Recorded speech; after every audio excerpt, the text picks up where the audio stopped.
Amerika Serikat resmi akhiri operasi tempur Epic Fury di Iran.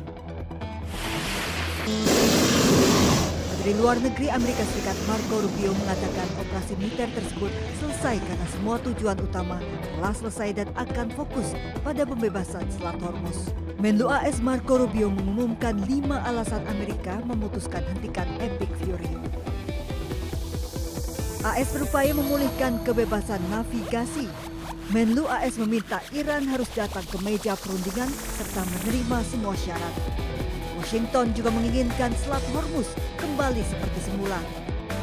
Sementara Project Freedom bersifat defensif dan AS klaim terima permintaan berbagai negara untuk membebaskan kapal-kapal yang terjebak.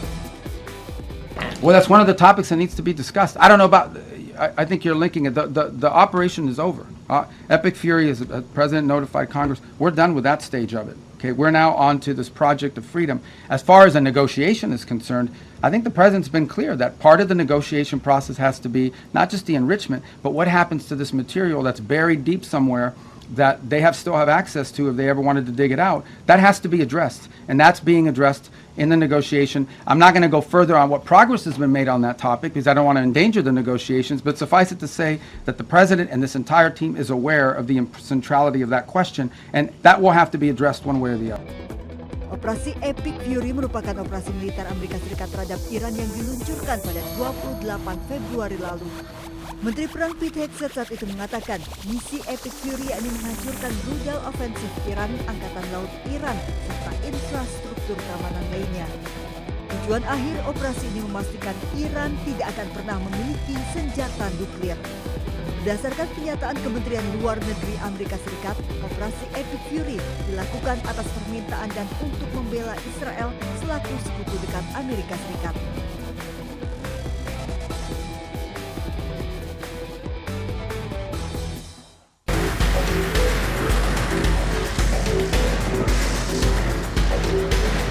Setelah melakukan safari diplomatik ke Pakistan, Oman, dan Rusia, Menteri Luar Negeri Iran Abbas Araghchi melanjutkan safari diplomatiknya ke China.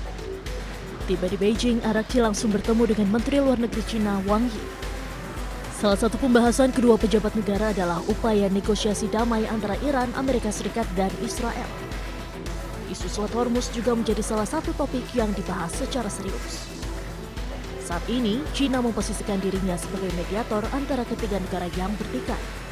برنامه هسته ایران، برنامه صلح‌آمیز هسته ایران، بحث‌های مربوط به تحریم‌ها و همه مسائل فی‌مابین، بحث تنگی هرمز یکی از بحث‌های جدی ما بود و لزوم به هر حال رعایت حقوق جمهوری اسلامی ایران و همه دیدگاه‌هایی که وجود داره بحث شد. Sementara itu, Amerika Serikat berharap pertemuan antara China dan Iran membawa hasil positif. Menteri Luar Negeri Amerika Serikat Marco Rubio mengingatkan China, penutupan Selat Hormuz dalam waktu panjang hanya akan merugikan China. On the first point about the visit, it's fine. I hope the Chinese tell him what he needs to be told, and that is that what you are doing in the Straits is causing you to be globally isolated. You're the bad guy in this. You guys should not be blowing up ships. You should not be putting mines. You should not be trying to hold hostage the global economy. I hope the Chinese bring, whether it's done privately, but I hope it's done directly, that's the message they deliver to them. As I outlined earlier today, China is an export-driven economy. Diketahui kunjungan Iran ke China ini dilakukan tepat beberapa hari sebelum Presiden Amerika Serikat Donald Trump dijadwalkan bertemu dengan Presiden China Xi Jinping.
Pertahanan Udara Iran berhasil mencegat serangan drone musuh dekat Selat Hormuz.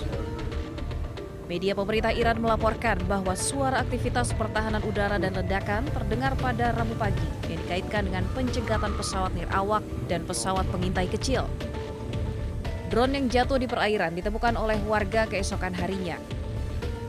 Iran pun merilis rekaman drone yang rusak dikeluarkan dari sebuah kapal dan dimuat ke atas kendaraan. Unit Pertahanan Udara Iran mengatakan bahwa mereka telah mencegat dan menembak jatuh sebuah drone pengintai musuh yang beroperasi di atas Selat Hormuz. Ribuan warga Iran bersorak-sorai ketika puing drone pengintai dipamerkan di kota Hormuz. Pasukan Iran menyebut puing ini adalah drone pengintai musuh yang mirip dengan MQ-9 Reaper Amerika Serikat. Parade puing ini sebagai pesan kepada Amerika Serikat dan Israel bahwa Iran pantau ketat wilayah udara dan perairan mereka.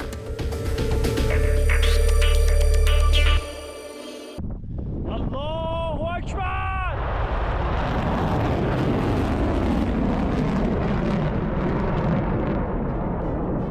Presiden Amerika Serikat Donald Trump mengatakan pihaknya sedang melakukan pembicaraan yang baik dengan para negosiator Iran.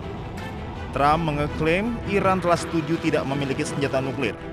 Ia juga mengatakan Amerika Serikat telah memenangkan perang karena pemimpin Iran telah terbunuh.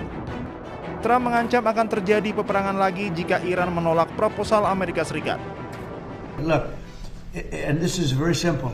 Iran cannot have a nuclear weapon because as tough as they are, we want to keep them alive. We want to keep all of you alive. Iran cannot have a nuclear weapon, and they won't. And they've agreed to that, among other things. Sementara anggota Dewan Kebijakan Iran, Mohsen Rezai, mengatakan Iran tidak akan bernegosiasi tentang nuklir. Mantan Komandan Korps Garda Revolusi Iran tersebut juga menegaskan Selat Hormuz tetap berada di bawah kendali Iran dan pasukan asing harus meninggalkan wilayah tersebut. Dalam proses negosiasi Amerika Serikat dan Iran masih ada perbedaan pendapat yang belum terselesaikan. Iran menentang tuntutan penghentian total pengayaan uranium dan mengaitkan setiap penyelesaian yang lebih luas dengan pembukaan kembali Selat Hormuz dan pelonggaran sanksi. Para negosiator dilaporkan sedang membahas dokumen kerangka kerja singkat berupa memorandum 1 halaman berisi 14 poin. Dokumen tersebut berfungsi sebagai dasar gencatan senjata, pencabutan sanksi, dan negosiasi di masa mendatang termasuk mengenai aktivitas nuklir Iran dan isu-isu keamanan regional.